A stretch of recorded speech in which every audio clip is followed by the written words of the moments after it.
আমিও একটা বই লেখার কারণে ফাঁসির রাস্তায় গেছিলাম, দুইবার ক্রস ফাঁড় দিতে গিয়েও ফিরে আসছে। সেই বইয়ের নাম উন্মুক্ত তরবারি। বলা হয়েছিল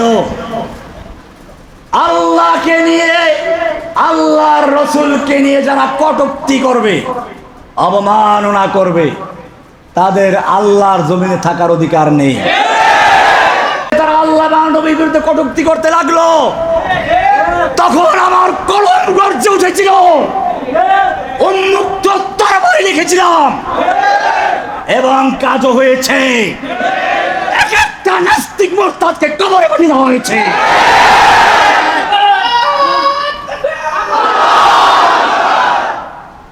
আজকে সেই আশেকের রাসূলরা জেলখানায় রয়েছে, আর আপনারা এখানে আশেকের রাসূল দাবি করছেন। কিয়ামতের মাঠে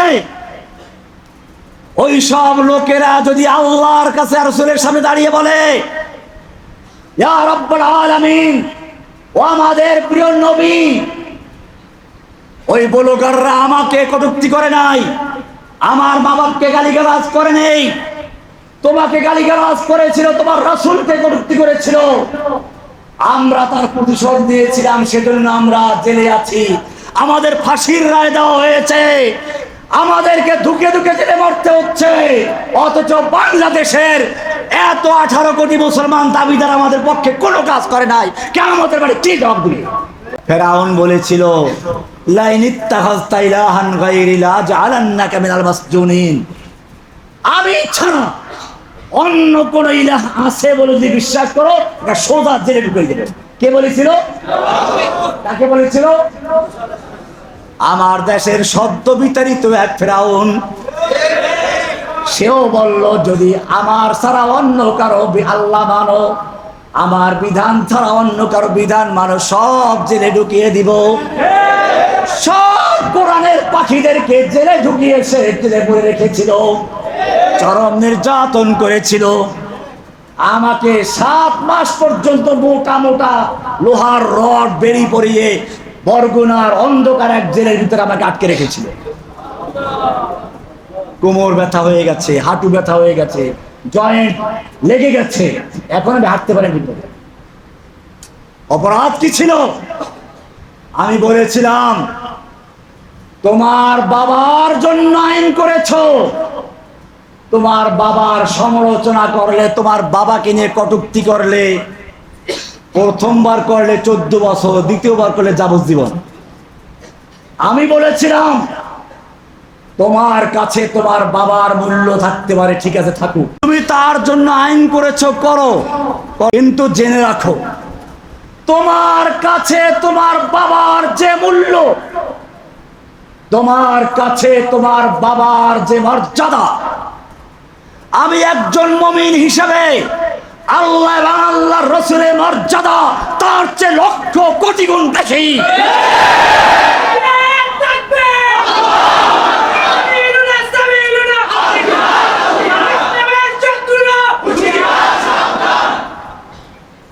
তোমার বাবার জন্য যদি আইন থাকতে পারে, আমার রাসূলের জন্য আইন থাকবে, কোরআনের আইন।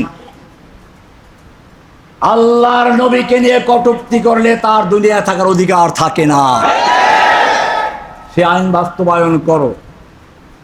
আইন বাস্তবায়ন করলো না, বরং এই নাস্তিক ব্লগারদেরকে সে পুলিশি পাহারা দিতে লাগলো, তাদেরকে গোপনে বিদেশ পাঠাতে লাগলো। আশিকে রাসূল, তাসির রাসূল ওয়া আনতা তুযহিরু হুব্বাহু, হাযা লাউমরি ফিল ফিআল বদিউ। তুমি রাসূলের অবাধ্য হচ্ছ, মাথা থেকে পা পর্যন্ত রাসূলের সুন্নাহ নেই, আদর্শ নেই, দাবি করো আশিকে রাসূল। হাযা লাউমরি ফিল ফিআল বদিউ, এত বড় আশ্চর্য কথা। লাউ কানা হুব্বুকা সাদিকান লা তাতাহু, ইন্নাল মুহিব্বা লিমান ইউহিব্বু মুতিউ। তুমি যদি সত্যি রাসূলের আশিক হতে, তাহলে রাসূলের জন্য জীবন দেওয়ার জন্য প্রস্তুত হয়ে যেতে। তুমিও রাসূলকে ভালোবাসো, আমার আপত্তি নাই, করতে পারো, ঠিকই আছে, আমি অস্বীকার করি না।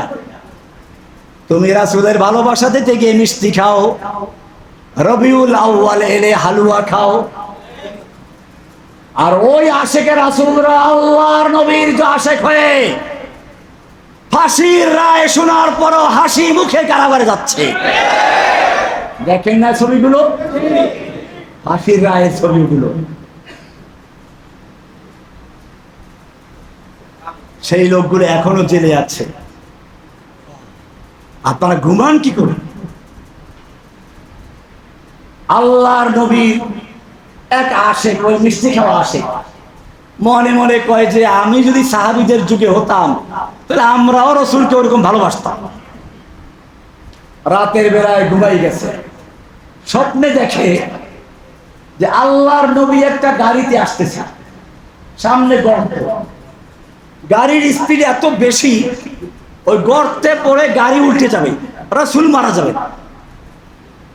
এখন সে চিন্তায় পড়ে গেছে, রাসূলকে ভালো তো বাসে, এখন গাছ তালাশ করে, কলা গাছ ফলাইতে পারলে গাড়িটা বেঁচে যাবে, রাসূল বেঁচে যাবে। কলা গাছ তালাশ করতে লাগলো। ইতিমধ্যে দুইজন সাহাবী তারা দেখলো আল্লাহর নবী আসতেছেন, গাড়িটা এখানে পড়ে গেলে মারা যাবেন, ওরা নিজেরা শুয়ে গেল। গাড়িটা উপর দিয়ে চলে গেল, লোক দুটো মরে গেল। ওই লোকটার ঘুম ভেঙে গেল, বুঝতে পারলো আমিও রাসূলকে ভালোবাসি আর ওরাও ভালোবাসে।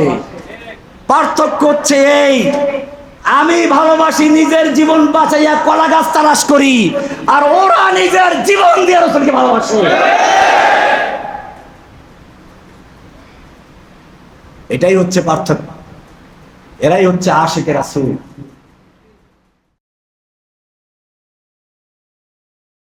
রাসূলের সিরাত পড়বেন, সিরাতুন নবীর আলোচনা শুনবেন, আগে নবীকে চিনেউন।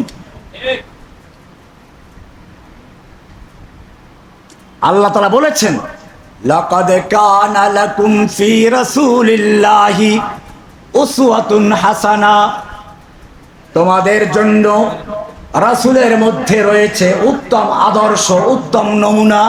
নমুনা কাকে বলে? অনুসরণ করা যায় সর্বক্ষেত্রে।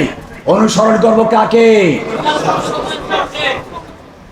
আল্লাহর নবী এবারে পাহাড়ে উঠলেন, একটা কাপড় মাথার উপর ঘুরাচ্ছেন আর ডাক দিচ্ছেন, ইয়া সাবাহা ইয়া আল কুরাইশ, হে কুরাইশের নেতারা, ও হে বনু ফাহর, বিভিন্ন গোত্রের নাম ধরে ধরে ডাকছেন।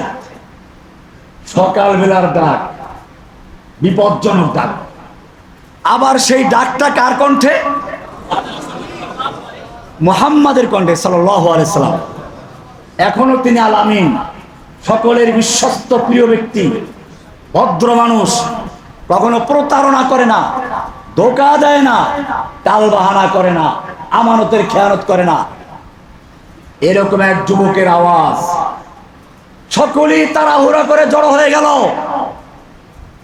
আর রাহিকুল মাকতুম সহ হাদিসের কিতাব, ইতিহাসের কিতাব পড়ুন। রাসূলের সিরাতের কিতাবের সবচেয়ে গ্রহণযোগ্য কিতাব হচ্ছে আর রাহিকুল মাকতুম। কি নাম বললাম? আর রাহিকুল মাকতুমে এইগুলো সব বিস্তারিত আলোচনা আছে। আল্লাহর নবী সাল্লাল্লাহু আলাইহি ওয়াসাল্লাম ডাক দিলেন, সব হাজির হয়ে গেল। যে নিজে হাজির হতে পারে নাই সে তার প্রতিনিধি পাঠিয়েছে। এবারে আল্লাহর নবী সাল্লাল্লাহু আলাইহি ওয়াসাল্লাম সব নেতাদের সামনে বললেন, ও আমার কুরাইশের নেতারা, আজকে যদি আমি বলি এই পাহাড়ের অপর প্রান্তে তোমাদের শত্রু ওত পেতে বসে আছে, যেই কোনো মুহূর্তে হামলা করে মক্কা তছনছ করে দিবে, আমার কথা তোমরা বিশ্বাস করবে কি? মক্কার নেতারা সবাই এক বাক্যে বলে উঠল, অবশ্যই মানব, কারণ মা জাররাবনাকা কাযিবান কত্তু, আমরা আপনার থেকে কখনো মিথ্যা শোনার অভিজ্ঞতা অর্জন করি নাই। শব্দটা খেয়াল করছেন কি বলছে? আপনার থেকে মিথ্যা শোনার অভিজ্ঞতা আমাদের নেই, মানে আপনি কখনো আমাদের সাথে মিথ্যা বলেন না। এইবারে আল্লাহর নবী আরেকটা কথা বললেন, ও আমার কুরাইশের নেতারা, ও আমার জাতি, লাউ কুলতুম কালিমাতান ওয়াহিদাতান, আমি তোমাদেরকে বলছি, যদি একটা কথা তোমরা মেনে নাও, একটা কথার উপরে বিশ্বাস আনো। লাউ কুলতুম কালিমাতান ওয়াহিদাতান, একটা কথা যদি মেনে নিতে পারো, তামলিকুনা বিহাল আরব, গোটা আরব দেশের তোমরা মালিক বনে যাবে, শাসক বনে যাবে। ওয়া তাদিনু লাকুমুল আজম, অনারব বিশ্ব তোমাদের দিন গ্রহণ করবে। গোটা বিশ্ব তোমাদের ধর্ম, তোমাদের মত গ্রহণ করে চলবে, এবং আরব দেশের মালিক তোমরা, শাসক তোমরা বনে যাবে। কয়টা কথা মানতে হবে? নেতারা তো খুশি, একটা কথা মানলে গোটা আরব দেশের মালিক হয়ে যাব, অনারব বিশ্ব আমাদের ধর্ম গ্রহণ করবে। এরকম কথা মানতে অসুবিধা আছে কিছু? আরে বলো তাড়াতাড়ি, একটা কেন 10টা মানবো। এইবারে শুনুন কি হচ্ছে। এখন পর্যন্ত তিনি আল আমিন, তিনি বিশ্বাসী, তিনি জনপ্রিয়, কোনো শত্রু নেই। এক কথার পরে কি হয় শুনুন। এইবারে আল্লাহর নবী বলছেন, ইয়া আইয়ুহান নাস। এবারে শুধু মক্কাবাসীকে নয়, আল্লাহর নবী বলছেন, ও বিশ্ববাসী, ও মানব জাতি, শুনে রেখো, সেই একটি কথা হচ্ছে, কুলু লা ইলাহা ইল্লাল্লাহ। বলো লা ইলাহা ইল্লাল্লাহ। বলো কি? তুফলিহুন, তাহলে তোমরা সফল হয়ে যাবে, গোটা আরব দেশের মালিক হয়ে যাবে, অনারব বিশ্ব তোমাদের দিন গ্রহণ করবে। সেই কালেমার নাম কি? লা ইলাহা ইল্লাল্লাহ। বলতে দেরি আবু লাহাব সঙ্গে সঙ্গে দাঁড়িয়ে প্রতিবাদ করলো। আবু জাহেল, উতবা, শাইবা প্রতিবাদে ঝাঁপিয়ে পড়লো। আবু জাহেল 2 হাত উঁচু করে নবীর দিকে ধেয়ে আসতে লাগলো মারার জন্য। পুরা মজলিস লন্ড ভন্ড হয়ে গেল। একটা লোকও সেই ব্যক্তির পক্ষে নেই। এতক্ষণ পর্যন্ত যে ব্যক্তিটা আল আমিন, এতক্ষণ পর্যন্ত যে লোকটা সকলের প্রিয়, এক মুহূর্তে সব তছনছ হয়ে গেছে। আল্লাহর নবী সাল্লাল্লাহু আলাইহি ওয়াসাল্লাম ঘোষণা করলেন, কুলু লা ইলাহা ইল্লাল্লাহ তুফলিহুন। মক্কার কাফেররা খেপে গেল। কি ছিল সেখানে? সাইয়্যিদ কুতুব রহমাতুল্লাহ আলাইহির ফাঁসি হচ্ছে। জেলখানার নিয়ম হচ্ছে, ফাঁসির আগের রাতে জেলের ইমাম সাহেব গিয়ে তাকে কালমা পড়ায়।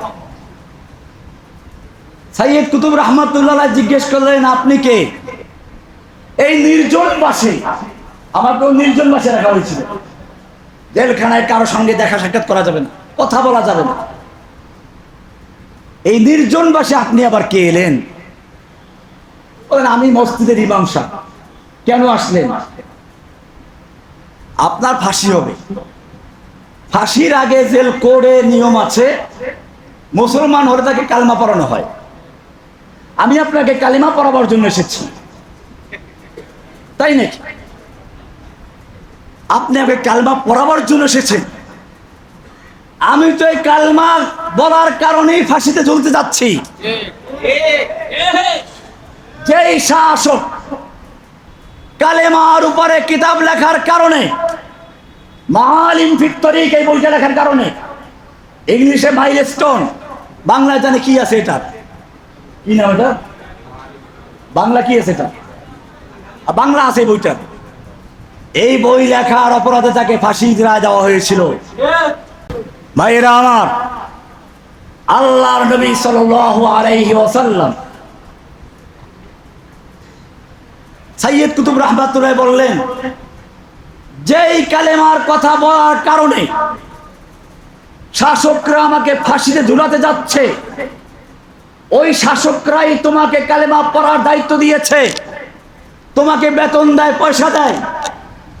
বোঝা গেল তোমার কালেমা আর আমার কালেমা এক নয়। তোমার কালিমা শাসকদের পয়সা দেয়, শাসকরা তোমাকে খতিব বানায়, আর আমার কালেমা আমাকে জেলখানায় ঢুকায়, আমার কালেমা আমাকে ফাঁসিতে ঝুলায়। তোমার কাছে আমার কালেমা পড়ার দরকার নেই, ভাগো এখান থেকে। আল্লাহর নবী ঘোষণা করলেন, ইয়া আইয়ুহান নাস কুলু লা ইলাহা ইল্লাল্লাহ তুফলিহুন। কি ছিল এই কালেমার ভিতরে? বলার সঙ্গে সঙ্গে আবু লাহাবরা কেঁপে গেল। আবু লাহাবরা বুঝতে পেরেছে লা ইলাহা ইল্লাল্লাহ দুইটা পার্ট। কয়টা পার্ট? প্রথমে কি লা ইলাহা লা ইলাহা লা মানে নেই, ইলাহা মানে কোনো মাবুদ যার আনুগত্য করা যায়, কথা শোনা যায়, হুকুম মানা যায়। লা ইলাহা এমন কোন ব্যক্তি নেই, এমন কোন সত্তা নেই, এমন কোন খাজা বাবা নেই, গাজা বাবা নেই, ল্যাংটা বাবা নেই, পীর বাবা নেই, শাসক নেই, নেতা নেই, নেত্রী নেই। লা ইলাহা যার আনুগত্য করা যায় এমন কেউ নেই, সব বাদ। সব কি? সব খালি করা হয়েছে। ওই যে বললাম পুরাতন বিল্ডিং এর রং করতে গেলে আগে কি করতে হয়? ঘষে মেজে ধুয়ে মুছে পরিষ্কার করতে হয়। লা ইলাহা বলে অন্তরের ভিতরে যত গায়রুল্লাহ আছে সব খালি করা হয়েছে। আর কেউ আছে? যদি থাকে তাহলে লা ইলাহা বুঝে আসছে? লা ইলাহা কোন খাজা বাবা নাই, লা ইলাহা কোন গাজাওয়ালা নাই, লা ইলাহা কোন ল্যাংটাওয়ালা নাই, লা ইলাহা কোন পীর বাবা নাই, লা ইলাহা কোন জনক নাই, কোন ঘোষক নাই, লা ইলাহা কোন কিছু নাই, সব বাদ। ইল্লাল্লাহ এক আল্লাহ ছাড়া আমার ব্যক্তি জীবনে, পারিবারিক জীবনে, সামাজিক জীবনে, রাষ্ট্রীয় জীবনে, আন্তর্জাতিক জীবনে, ব্যাংকে, আদালতে, সংসদে, সব জায়গায় একজনকে মানবো। তার নাম কি? আবু জাহেল বুঝতে পারলো, আবু লাহাব বুঝতে পারলো এই লা ইলাহার মধ্যে আছে আমাদের দেবদেবী বাদ, বাপদাদার ধর্ম বাদ, শিরকি পূজা, মূর্তি পূজা সব বাদ। লা ইলাহার মানে হচ্ছে 360টা মূর্তি সব বাদ, কারো কোনো ক্ষমতা নেই। এক আল্লাহর হুকুম মানতে হবে, এক আল্লাহর হুকুম মতো চলতে হবে, সব ক্ষেত্রে মানতে হবে হুকুম কার? লা ইলাহা বুঝে আসছে না খালি গরু খাওয়া মুসলমান? লা ইলাহা আবু জাহেল বুঝতে পেরেছে, আবু লাহাবও বুঝতে পেরেছে, বুঝে শুনে প্রতিবাদ করেছে। তোমার সমাজের আবু জাহেলরাও যদি বুঝতে পারে লা ইলাহার অর্থটা কি, তাহলে তোমাকেও জীবিত রাখবে, জেলখানায় ঢুকিয়ে রাখবে। ভাইরা আমার, আল্লাহর নবী দাওয়াত দিলেন কুলু লা ইলাহা ইল্লাল্লাহ, বলো লা ইলাহা ইল্লাল্লাহ। সঙ্গে সঙ্গে আল্লাহর নবীর বিরুদ্ধে সব খেপে গেল। আল্লাহর নবীর পক্ষে একটা লোকও থাকলো না, মনক্ষুণ্ণ হয়ে ঘরে চলে গেলেন। এবারে সান্ত্বনা দেওয়ার জন্য কেউ নাই, আল্লাহ তাআলা নিজের সান্ত্বনা দিয়েছেন। তাব্বাত ইয়াদা আবি লাহাবিন ওয়া তাব্বা মা আগনা আনহু মালুহু ওয়া মা কাসাব। আবু লাহাবের সন্তান ছিল অনেক, গর্ব ছিল, শক্তি, সম্পদ ছিল অনেক।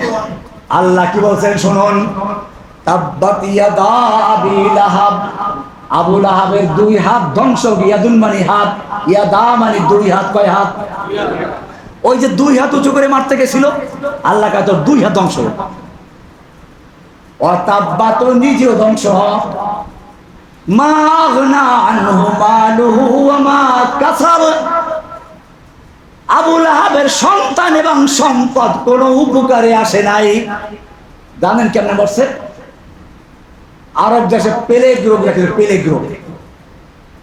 দেয় না, করোনার সময় মরে রয়েছে, কেউ ধরতেও যায় না। মাদ্রাসার ছাত্র, আঞ্জুমানে হুজুর ইসলাম, মারকাজ ইসলাম, এদের যাইতে হয় লাশ আনতে। প্লেগ ছিল এর চেয়ে মারাত্মক। আবু লাহাবের প্লেগ রোগ হলো, মাংস পচে পচে পড়তে লাগলো, দুর্গন্ধ ছড়ালো, ছেলেগুলো সব ঘর ছেড়ে চলে গেল, সম্পদ কোনো কাজে আসলো না, সন্তানও কোনো কাজে আসলো না, মরে রইল একা একা। এবারে পচা দুর্গন্ধে মক্কার আকাশ বাতাস ছড়িয়ে যাচ্ছে। মক্কার লোকেরা বলতে লাগলো ছেলেদেরকে, ওই বেটা পচা লাশটা ভালো না কেন, দুর্গন্ধ ছড়াচ্ছে। তখন সন্তানরা কি করলো, অনেক দূরে একটা গর্ত বানাইলো, এরপরে দূরের থেকে লম্বা লম্বা বাঁশ দিয়ে খোঁচাইয়া খোঁচাইয়া ওরে গর্তে ফেলাইলো। এরপরে দূরের থেকে পাথর মেরে মেরে সেই গর্ত ভরাট করেছে। তাব্বাত ইয়াদা আবি লাহাবিন ওয়া তাব্বা মা আগনা আনহু মালুহু ওয়া মা কাসাব। আবু লাহাবের সন্তান এবং সম্পদ কোনো কাজে আসে নাই। আল্লাহর নবীর সঙ্গে বেয়াদবি করেছো। বাংলাদেশের আবু লাহাবকেও আমরা দেখেছি। আবু লাহাবের অনেক সম্পদ ছিল, ছাত্র লীগ নামে সন্তান ছিল, কুলাঙ্গার ছিল। আল্লাহ তাআলা বলছেন মা আগনা আনহু মালুহু ওয়া মা কাসাব। তুই আমার আলেমদের বাক রুদ্ধ করার চেষ্টা করেছিলি, কথা মাহফিল করতে দাও নাই, কোরআনের পাখিদেরকে আটকে রেখেছিলি। এবারে তুই সেনাবাহিনীর কাছে আবদার করছিলি আমি একটা শেষ ভাষণ দিতে চাই। ভাষণ রেকর্ড করার অনুমতি চেয়েছিল, দিয়েছিল? সেনাবাহিনী বলল 45 মিনিট সময় আছে, এর মধ্যে কিন্তু ঢুকে যাবে, পালাও। রান্না করা খাবার বন্ধ খেয়ে যেতে পারে নাই। আল্লাহ তাআলা দেখালেন তুই আমার আলেমদের কণ্ঠরোধ করেছিলি, তাদের কোরআনের কথা বলতে দাও নাই, তোকে আমি তোর কণ্ঠরোধ করলাম, কথা বলতে পারি না, ভাগ এখান থেকে। খেয়ে যাবি? তোর রান্না করা খাবার স্কুলের ছেলেরা, মাদ্রাসার ছেলেরা কিভাবে চিবিয়েছে দেখো নাই? ওটা তোকে পায় নাই, তাই রাগে ক্ষোভে মুরগির হাড্ডি চাবিয়েছে, তোকে মেরে তোর হাড্ডি চালিয়ে মেরে তো।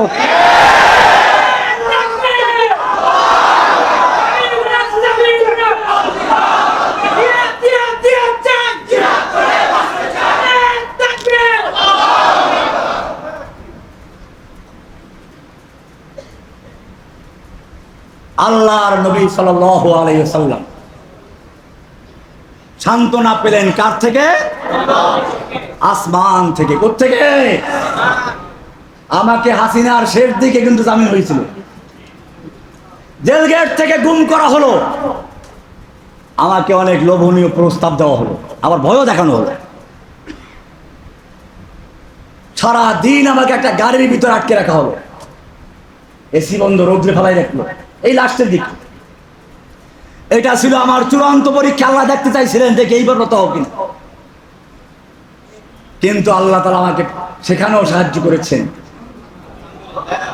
সন্ধ্যার সময় যখন কোর্ট শেষ হয়ে যায়, আর দেখে কাজ হবে না, শেষ করে ফেলাইতে চলে যায়। আল্লাহ তাআলা পরীক্ষার পরে বললেন এবারে তুমি বের হও। তোমাকে বের করার জন্য হাসিনাকে দেশ থেকে তাড়িয়ে দিয়েছি, এবারে মাথা উঁচু করে বের হও। এক এক করে উলামায়ে কেরাম বের হচ্ছে। ওয়ালিল্লাহিল ইজ্জাতু ওয়া লিরাসূলিহি ওয়া লিল মুমিনিন। সম্মান দেওয়ার মালিক কে? সো চাহে কফিল আব কুছ ভি হো, সো চাহে কফিল আব কুছ ভি হো, हर हाल में अपना हक लेंगे, इज्जत से जीना है तो जी लेंगे, या जाम शहादत पी लेंगे। इज्जत से जीना है तो जी लेंगे, या जाम शहादत पी लेंगे। হয়তো ইজ্জতের সঙ্গে বাঁচবো, নতুবা শাহাদাতের পেয়ালা নিয়ে হাসি মুখে শাহাদাত বরণ করবো ইনশাআল্লাহ। मर्दे मोमिन बातिल से हरगिज खौफ खा सकता नहीं। की बोलना? मर्दे मोमिन बातिल से हरगिज खौफ खा सकता नहीं, सर कटा सकता है लेकिन सर झुका सकता नहीं। मर्दे मोमिन কখনো বাতিলের সামনে মাথা নত করতে জানে না, বাতিলকে ভয় করে না, মাথা কাটাতে পারে, মাথা ঝুঁকাতে শিখে নাই। सर कटा सकता है लेकिन, তারপরে सर झुका सकता नहीं, सर कटा सकता है लेकिन। এজন্য সাইদি সাহেব সার কাটিয়ে দিয়েছেন। এই উম্মতের অনেক বড় বড় ওলামায়ে কেরামরা মাথা দিয়েছেন, মাথা নত করেন নাই। তুমি তাদেরকে হত্যা করতে পেরেছ, জেনে রাখো কতলে হুসাইন দর হাকিকত মরগে ইয়াজিদ है, इस्लाम जिंदा होता है हर करबला के बाद। হোসাইনকে মেরেছিল কে? প্রকৃত ইয়াজিদ জীবিত না হোসাইন জীবিত? আজকে হোসাইনের নামে প্রত্যেকটা লোক নাম রাখে, ইয়াজিদের নামে কয়টা নাম রাখে? আমার ভাইয়েরা, আল্লাহর নবীর পক্ষে আল্লাহ তাআলা বিবৃতি দিলেন, তাব্বাত ইয়াদা নাজিল করলেন। এবারে আল্লাহর নবী দাওয়াত তারপরও চালিয়ে যেতে লাগলেন, বিভিন্ন গোত্রের কাছে যাচ্ছেন। এবারে হজের সময় বিভিন্ন দল আসে, তাদেরকে দাওয়াত দিচ্ছেন। আবু জাহেল আবুল আহাবরা চিন্তা করলো, হজের সময় বিভিন্ন দেশের লোকেরা আসে, তারা যদি এই লোকের কথা শুনে তাহলে তো আবার মুসলমান হয়ে যেতে পারে, তার সঙ্গে দেখা যেন করতে না পারে, সেজন্য রাস্তার মোড়ে মোড়ে সাইনবোর্ড লাগিয়ে দিল, আমাদের দেশে একজন পাগল বের হয়েছে, সে আমাদের বাপ দাদার ধর্মকে বিশ্বাস করে না, দেব দেবীর সমালোচনা করে, খবরদার তার খপ্পরে কেউ পড়ো না। মক্কার লোকেরা সাইনবোর্ড লাগিয়ে দিল। মদিনার লোকেরা, ইহুদিদের সঙ্গে মদিনার লোকদের যুদ্ধ হতো। মদিনার লোকেরা ছিল সাধারণ মানুষ, ইহুদিরা ছিল আহলে কিতাব, আসমানি কিতাবের অনুসারী, ওরা যুদ্ধে তেমন একটা পারত না, এই জন্য তারা ভয় দেখাইতো, আমাদের মধ্যে একজন নবী আসবে, শেষ নবী, তিনি আসলে আমরা তার নেতৃত্বে যুদ্ধ করব, ওদেরকে পরাজিত করব, তিনি হিজরত করে আসবেন এখানে। তারা বলতেছিল ইহুদিদের থেকে ওরা এই কথাগুলো শুনে মনে মনে ধরছিল, ঠিক আছে সেই নবী আমরা করতে পারবো। এবারে মক্কায় হজ করতে গিয়ে দেখে রাস্তা রাস্তায় সাইনবোর্ড। মদিনার লোকদের সন্দেহ হলো, আমাদেরকে ইহুদিরা যেই নবীর কথা বলতে সেই নবী বাড়ি এসে গেল কিনা। এই জন্য তাদের কিছু লোক পাঠাইলো গোপনে, গিয়ে দেখলো যে কথা শুনলো, বুঝতে পারলো যে হতে পারে, বললো আপনার সঙ্গে আমরা গোপনে কথা বলতে চাই। আল্লাহর নবী তাদের কিছু সময়ের কথা বলছে, এতো শুরু করলাম মাত্র, হিজরতে মাত্র আসতেছি, আচ্ছা অসুবিধা নেই, শেষ করে দিচ্ছি। আল্লাহর নবী সাল্লাল্লাহু আলাইহি ওয়াসাল্লাম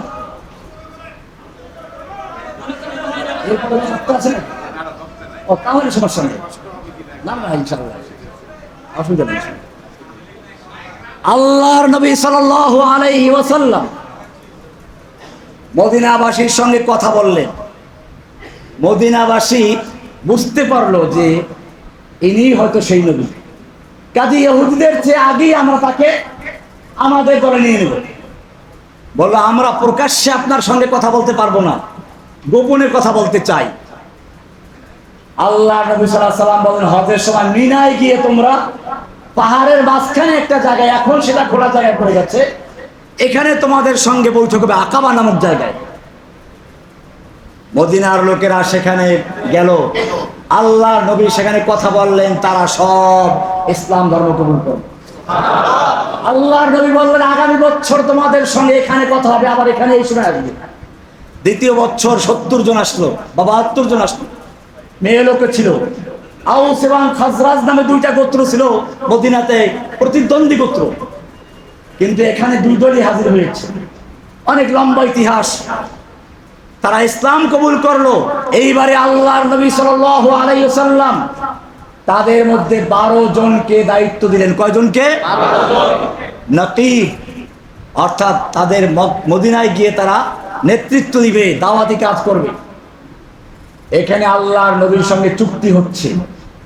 দেখেন কি চুক্তি হচ্ছে, হে নবী আপনাকে আমরা মদিনায় নিয়ে যাব।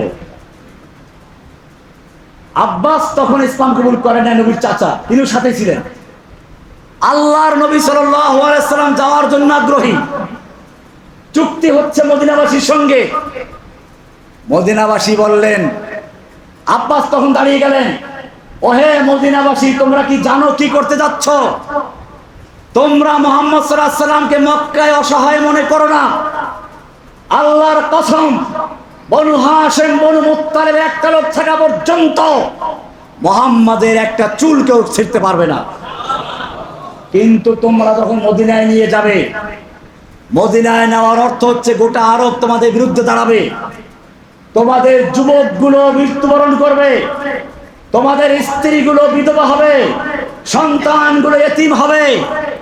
তোমরা যদি তখন তাকে ছেড়ে দাও তাহলে আগেই বুঝে শুনে থাকবো, সামনে থাকবো, পিছিয়ে থাকবো, আমাদের একটা লোক জীবিত থাকা পর্যন্ত আপনার কেউ ক্ষতি করতে পারবে না।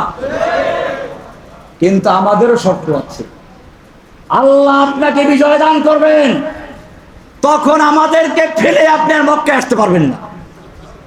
কি ভালোবাসার দাবি দেখছেন, আর কি বিশ্বাস! আল্লাহর নবীকে আল্লাহ বিজয় দান করবে এই বিশ্বাস তাদের আছে।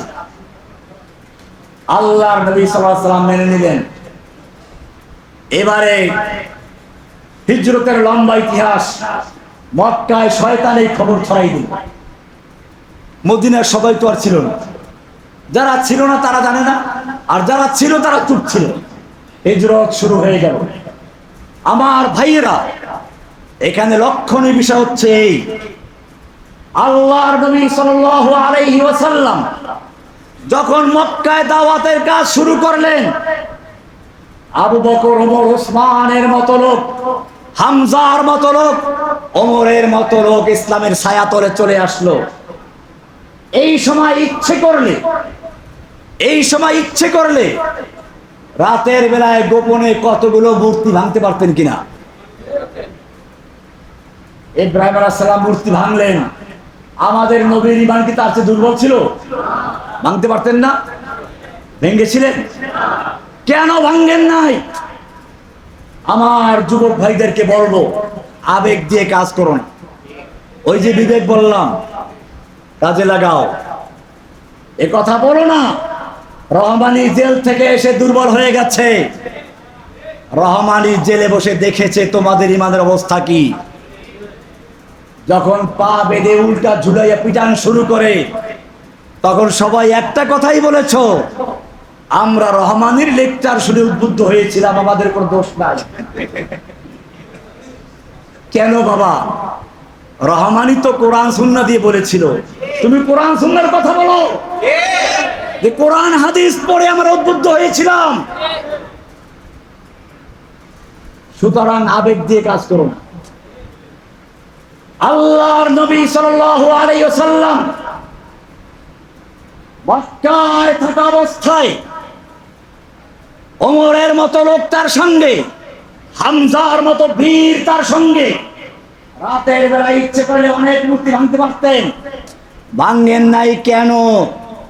লাকাদ কানা লাকুম ফি রাসূলিল্লাহি উসওয়াতুন হাসানা, রাসূলের মধ্যে রয়েছে তোমাদের জন্য উত্তম আদর্শ। আল্লাহর নবী তোমাদেরকে শিক্ষা দিলেন, এখন যদি একটা মূর্তি ভাঙ্গি, কালকে তারা পাথর দিয়ে বানিয়ে রাখবে, কোনো লাভ নেই। তার চেয়ে আমি তাওহীদের দাওয়াত দেই, ওদের অন্তরের ভিতরে তাওহীদের দাওয়াত দেই। অন্তরের ভিতরে এমন তাওহীদ ঢুকে যাবে, সেই তাওহীদের বীজ যখন ঢুকে যাবে, মূর্তি ওদের অন্তর থেকে সরে যাবে, মূর্তির ভালোবাসা চলে যাবে, মূর্তির মোহাব্বত চলে যাবে। যখন অন্তরের থেকে মূর্তি চলে যাবে, তখন সেই লোকগুলো মূর্তি তৈরি তো করবেই না, যত মূর্তি আছে সব কেরেন লাগিয়ে ভেঙে নদীতে ফেলে দিবে। বুঝেন নাই কি বলছি? একজনের মূর্তির চেতনা তৈরি করতে গেলে চেতনার এমন পচান পচাইছে, এমন পচান পচাইলো, নিজে তো পালাইলই, ওর বাপের সব মূর্তিগুলো ভেঙে চুরমার করে দেওয়া হয়েছে। ওর বাপকেও পচাইছে, ওর বাপের মানুষ যা কিছু ভালোবাসতো তাও পচাইছে, কিছু তো সমর্থন ছিল সেগুলো পচাইছে। ভাইয়েরা আমার, আল্লাহর নবী দাওয়াত দেওয়া শুরু করলেন, ঈমানের বীজ রোপণ করলেন। তোমাদেরও কাজ হচ্ছে প্রত্যেকটা মানুষের অন্তরে তাওহীদের আলো জ্বালিয়ে দাও। যদি এই মানুষগুলো তাওহীদ শিখে, সব গুরিজা হো গিয়া আখের जलवाए खुर्शीद से ई चमन मामूर होगा नगमाए तौहीद से। तौहीद की अमारत सीनों में है हमारे, आशा नहीं मिटाना नाम निशा हमारा। আপনারা জানেন আল্লাহ নবী তাওহীদের দাওয়াত দিতে লাগলেন মক্কাতে। মক্কার নেতারা আবু জাহল, আবু লাহাব, আবু তালেবের কাছে চলে গেছে। আবু তালেব, তুমি আমাদের মক্কার একজন সম্ভ্রান্ত ব্যক্তি, নেতা, তোমার ভাতিজা আমাদের ধর্মের বিরুদ্ধে বলে, তাকে বারণ করো, তাকে জিজ্ঞেস করো সে কি চায়। যদি সুন্দরী নারী বিয়ে করতে চায়, মক্কার সবচেয়ে সুন্দরী নারী তাকে বিয়ে দেওয়া হবে। যদি সম্পদ চায়, আমরা চাঁদা করে তাকে মক্কার সবচেয়ে বড় ব্যবসায়ী করে দিব। যদি নেতৃত্ব চায়, আমরা মক্কার নেতৃত্বের মুকুট তার মাথায় পরিয়ে দিব।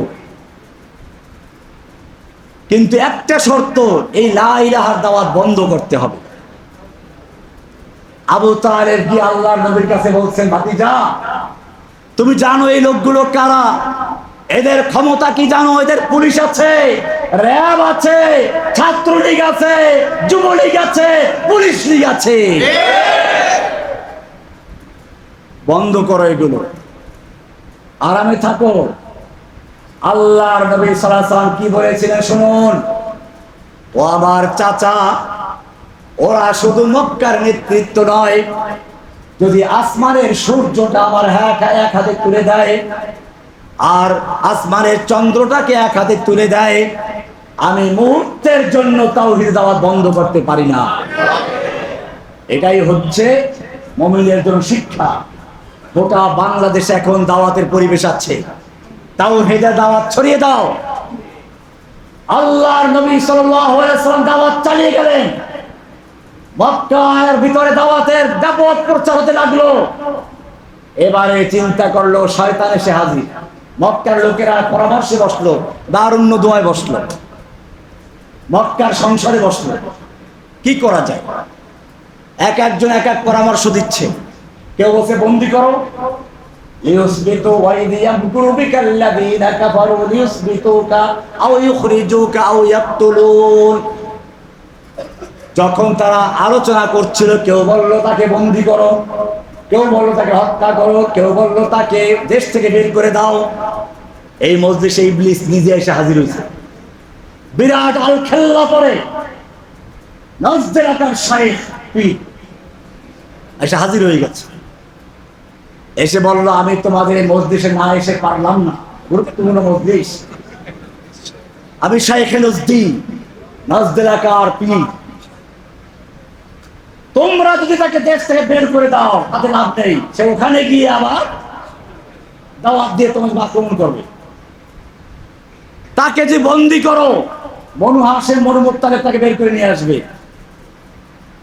তাহলে কি করা যায়? হত্যা করতে হবে। হত্যা করলে তার খুনের বদলে খুন হয়ে যাবে। না, এটার ঔষধ আছে আমার কাছে। কে বলছে? বলো দেখি, এককভাবে কেউ খুন করবে না। মক্কার বড় বড় নেতাদের সব গোত্রের এক একজন যুবক থাকবে, সব গোত্রের এক একজন যুবক থাকবে। রাতের বেলা তাকে একবারে আক্রমণ করে হত্যা করবে। আর যদি সব গোত্র মিলে হত্যা করা হয়, তাহলে আরবরা, বনু হাশিম বনু মুত্তালিব, তাদের বিরুদ্ধে আর যুদ্ধ করতে যাবে না, বরং মুক্তিপণ নিয়ে ঝামেলা শেষ করিয়ে আমরা 100 উট তাকে দিয়ে দেব, কিসসা খতম। এইবারে শয়তানের পরামর্শ নিল। আরবে মক্কার নেতাদের প্রত্যেকটা বংশের থেকে এক একজন নেতা, যুবক, আল্লাহর নবীর ঘর গিয়ে ঘেরাও করলো, রাতের বেলা হত্যা করলো। আল্লাহর নবী সাল্লাল্লাহু আলাইহি সাল্লামকে আল্লাহ তাআলা জানিয়ে দিলেন, দেখুন আল্লাহর নবী সাল্লাল্লাহু আলাইহি সাল্লাম বলছেন আলীকে, আলী আজকের আমার বিছানায় তুমি ঘুমাও, তুমি এখানে থাকো। কেন? এই মক্কার নেতাদের, এই সব লোকের টাকা পয়সা স্বর্ণ মুদ্রা আমার বিছানার তলে আমানত আছে। সকালবেলা এই মক্কার নেতাদের সব আমানত পৌঁছে দিকে মদিনায় আমার সঙ্গে দেখা করবে। আল্লাহর নবী বের হচ্ছেন, আল্লাহ তাআলা বলে একটু ধুল বানান, মা ওদের চোখে মেরে দেন। আল্লাহর নবী ধুলা মারলেন, চোখ মুছতে থাকলো, আল্লাহর নবী ফাঁকে বের হয়ে চলে গেছে। আলী শুয়ে আছেন, এর নাম হচ্ছে আশেকে রাসূল। আপনি আমি বলি কি বলতাম যে উনি জীবন বাঁচাবার জন্য আমার জীবনটা ঝুঁকিতে রেখে চলে গেছে। আলী বললেন মানুষ হিসাবে আমার মধ্যে ভয় আসবে যে এখনই ওরা আক্রমণ করবে, কিন্তু মুহূর্তের মধ্যে আমার সিদ্ধান্ত পাল্টে গেল। আমি বুঝলাম দুনিয়ার প্রত্যেকটা মানুষের যে কোনো মুহূর্তে মৃত্যু আসতে পারে, কিন্তু আমার মৃত্যু এখন আসতে পারে না। মদিনায় গিয়ে আল্লাহর নবীর কাছে সাক্ষাৎ না করা পর্যন্ত আমার মৃত্যু হবে না। কেমনে বুঝলেন কন্ত দেখি? আল্লাহর নবীর আমানত তার কাছে আছে, যদি তারা তাকে হত্যা করে দেয়, আল্লাহর নবীর আমানত তার মাধ্যমে আদায় না হয়, আল্লাহর নবীকে তারা খেয়ানতকারী বলবে, আমানতের খেয়ানতকারী হবে। আল্লাহ তাআলা তার নবীকে আমানতের খেয়ানতকারী বানাতে পারেন না। সুতরাং আমার মাধ্যমে আল্লাহর নবীর আমানত আদায় হবে, এরপরে মদিনায় যাব, গিয়ে তাকে খবর দিব, তারপরে মৃত্যুর চিন্তা করব। আমি আরামে ঘুমিয়ে গেলাম। ভাইরা আমার, আল্লাহর নবী বের হয়ে চলে গেলেন, হিজরত শুরু হলো। এরপরে আর আজকে সামনে বাংলাদেশের হিজরত আলোচনা মাত্র শুরু করলাম। গুরুত্বপূর্ণ ভূমিকা না দিলে হিজরত তো আসে না। এরপরে ইতিহাসগুলো আপনারা পড়বেন। আল্লাহ রাসূল সাল্লাল্লাহু আলাইহি ওয়াসাল্লামকে আল্লাহ তাআলা বিজয় দান করেছেন, মক্কা বিজয় হলো, এরপরে তার মৃত্যু পর্যন্ত অনেক লম্বা ইতিহাস। আমরা আজকের যতটুকু আলোচনা করা তার মধ্যে গুরুত্বপূর্ণ কিছু বিষয় ছিল। কথাগুলোকে বারবার শুনবেন, বারবার বুঝবেন, অনুধাবন করবেন, এরপরে আপনার আমার দায়িত্ব কিটা বুঝে নেবেন।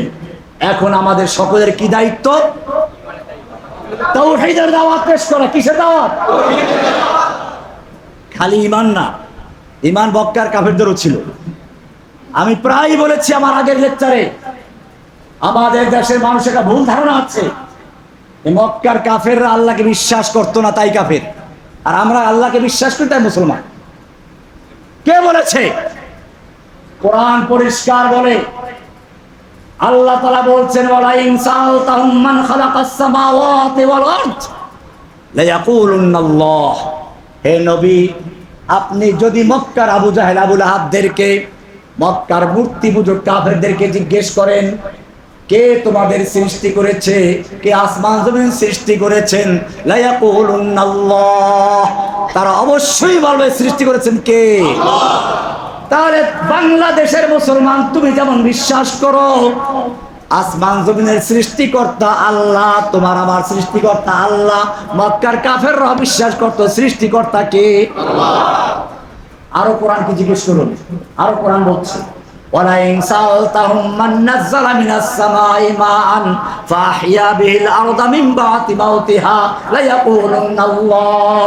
হে নবী, আপনি যদি মক্কার আবু জাহেল, আবু লাহাবদেরকে, মক্কার কুফফারদেরকে জিজ্ঞেস করেন মান নাযালা মিনাস সামাই মাআন, কে আসমান থেকে পানি বর্ষণ করে, ফাহিয়া বিহিল আরদা মিন বাদি মাউতিহা, অতঃপর সেই মৃত্যু জমিনকে, শুকিয়ে চৌচির হয়ে যাওয়া জমিনকে আবার তরুতাজা করে ফসল উৎপন্ন করায় কে? মক্কার কাফেররা বলবে লায়াকুলুন্নাল্লাহ। কে করে? তাহলে ওরা কাফের কেন? এখানেই পার্থক্য। ওরা আল্লাহকে মানত, মূর্তিও পূজা করত। আপনি কেন বুঝছি, তাহলে আমরা তো মূর্তি পূজা করি না, তাহলে আমরা মুসলমান। কিন্তু এখানেও সমস্যা। আল্লাহ তাআলা বলেন ওদের মূর্তি কি কেন পূজা করে? জিজ্ঞেস করো কেন মূর্তি পূজা করো, কেন মূর্তি পূজা করতো? আল্লাহ কোরআনে বলছেন মা না'বুদুহুম ইল্লা লিয়ুকাররিবুনা ইলাল্লাহি যুলফা। আল্লাহ তাআলা বলছেন ওদের যদি জিজ্ঞেস করো কেন মূর্তি পূজা করো, তারা বলবে আমরা শুধুমাত্র এদেরকে আল্লাহ পর্যন্ত পৌঁছাইয়া দেওয়ার ভায়া মাধ্যম হিসাবে আমাদেরকে পূজা করি। কি হিসাবে? বোঝা গেল ভায়া মাধ্যম মানে নাও শিরক।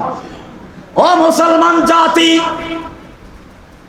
যদি মূর্তি পূজাকারীরা আল্লাহর মধ্যে বান্দার মধ্যে ভায়া মাধ্যম মনে করার কারণে কাফের হয়ে যায়।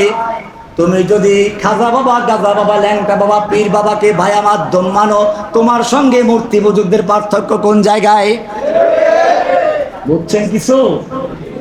অনেক লোক এখন আছে কয় যে মাজারে সেজদা করা যায়, তাজিমি সেজদা। কি সেজদা? ও মুসলমান, ভালো করে শুনে রেখো, তুমি ফজরের নামাজ পড়ো, রুকু সেজদা করো, জোহরের নামাজ পড়ো, রুকু সেজদা করো, আসরের নামাজ পড়ো, রুকু সেজদা করো, এশার নামাজ পড়ো, রুকু সেজদা করো, জুমার নামাজ পড়ো, রুকু সেজদা করো, ঈদের নামাজ পড়ো, রুকু সেজদা করো। যত রকম নামাজ আছে সব নামাজে রুকু সেজদা করা কি ফরজ? না করলে নামাজ হবে? কিন্তু খবরদার, খবরদার, নামাজটা যদি জানাজার নামাজ হয়, তুই রুকুও করতে পারবি না, সেজদাও করতে পারবি না। জানাজার নামাজ কোন মুফতি সাহেবের হোক না কেন, রুকু সেজদা করতে পারবি না। জানাজার নামাজ তোর বড় পীরের হোক না কেন, রুকু সেজদা করতে পারবি না। জানাজার নামাজ আজমিরি রহমাতুল্লাহর হোক না কেন, রুকু সেজদা করতে পারবি না। করা যাবে নাকি? কেন করা যাবে না? সব নামাজে রুকু সেজদা ফরজ, না করলে নামাজ হবে না। জানাজার নামাজ রুকু সেজদা করা যাবে না। কারণটা কি? কারণ তো একটাই, অন্য নামাজে তোর মাঝে আল্লাহর মাঝে কোনো মূর্তি নাই, কোনো গায়রুল্লাহ নাই। জানাজার নামাজে তোর সামনে একটা লাশ শুয়ে আছে, লাশ। এখন যদি আল্লাহর জন্য রুকু সেজদা করা হয়, ওই পীরের মুরিদ বলবে এই তো তাজিমি সেজদা করা হলো, মানুষকে গোমরাহ করবে, বিভ্রান্ত করবে। আল্লাহ রাব্বুল আলামিন বলেন, আমি আমার পাওনা সেজদা পর্যন্ত মাফ করে দিলাম, তবুও যেন কোনো কেউ গোমরাহি, কোনো বিভ্রান্ত করতে না পারে। এই জন্য আমি আমার পাওনা সেজদা পর্যন্ত মওকুফ করে দিলাম। ও আমার ভাইয়েরা, সেজদা করার জন্য সবচেয়ে উত্তম সময় ছিল কখন? ওই বুজুর্গের লাশটা যখন সামনে ছিল তখন, ঠিক না? মাত্র 1.5 হাত ফাঁকা, লাশটা শুয়ে আছে, তখন তুমি সেজদা করতে পারলা না। লাশটা কবরে চলে গেল, মাঝখানে মাটি আসলো, হোগলা আসলো, বাঁশ আসলো, পর্দার আড়ালে চলে গেল। কোন বিবেক তোমাকে তারপরে সেজদা করার জন্য পারমিশন দিল? কবরে সেজদা করা যায় না, হারাম। কোন রকমের সেজদা কবরে করা যাবে না। তাজিমি সেজদাও নয়, ইবাদতের সেজদাও নাই, কোনো পার্থক্য নাই। কবরে সেজদা করা শিরক, মাজারে সেজদা করা হারাম, কবরে প্রার্থনা করা হারাম। গায়রুল্লাহর কাছে প্রার্থনাকে কি কাজী ভাইয়া মাধ্যম নাই। কেমনে ডাকবো? কোরআন শিখেন, হাদিস শিখেন, এই জন্য উস্তাদ ধরেন, ঠিক আছে, সমস্যা নাই। কিন্তু ইবাদত করার জন্য কোনো ভাইয়া মাধ্যম আছে? এরা করে কি? কলব মোতাওয়াজ্জু করে। আমার কলব, আমি আমার কলবের দিকে মোতাওয়াজ্জু আছি, আমার কলব আমার পীর সাহেব কিবলার কলবের দিকে মোতাওয়াজ্জু আছে, পীর সাহেব কিবলার কলব তার পীরের দিকে, তার পীরের দিকে, এইরকম হইয়া হাজার ভাইয়া মাধ্যমে কার দিকে? আমি বলি, তুমি যখন তোমার কলবটা তোমার পীরের দিকে মোতাওয়াজ্জু করেছো, তোমার পীর তখন তার কলব তার বউয়ের দিকে মোতাওয়াজ্জু করেছে, তোর কলব করে যাবে। তুমি যখন তোমার কলবটা তোমার পীরের দিকে মোতাওয়াজ্জু করেছো, তোমার পীর তখন পায়খানায় মোতাওয়াজ্জু, তোমার কলব করে যাবে। এইসব ভণ্ডামি। আল্লাহর নবী সাল্লাল্লাহু আলাইহি ওয়াসাল্লাম জীবিত থাকা অবস্থায় কোন সাহাবায়ে কেরাম তাদের কলব আল্লাহর নবীর কলবের দিকে মিলাইছে? কোন দলিল আছে? তাহলে কিসের কলব মোতাওয়াজ্জু হচ্ছে? এইসব ভাইয়া মাধ্যম শিরক। লা ইলাহা ইল্লাল্লাহ সব কিছু উৎখাত করে সরাসরি অধ্যবকার নামাজে সূরা ফাতিহা পড়েন। ইনশাআল্লাহ যদি আবার কোন সময় কোন জায়গায় প্রোগ্রাম থাকে, সূরা ফাতিহা আর তাফসীর শুনবেন। ডাইরেক্ট বলা হয় ইয়্যাকা না'বুদু, হে আল্লাহ, আমরা কেবলমাত্র তোমারই গোলামি করি, তোমার সঙ্গে আমাদের সম্পর্ক গোলাম আর মালিকের সম্পর্ক, আমরা তোমার গোলাম, তুমি আমাদের মালিক, আমরা তোমার ছাড়া কারো গোলামি করতে পারি না। তোমার কাছে সাহায্য চাই, সাহায্য তোমার কার কাছে?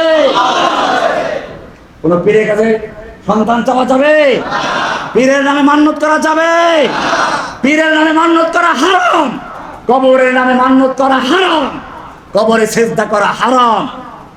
লা ইলাহা ইল্লাল্লাহ। এই কথা বললে হিজরত করতে হবে।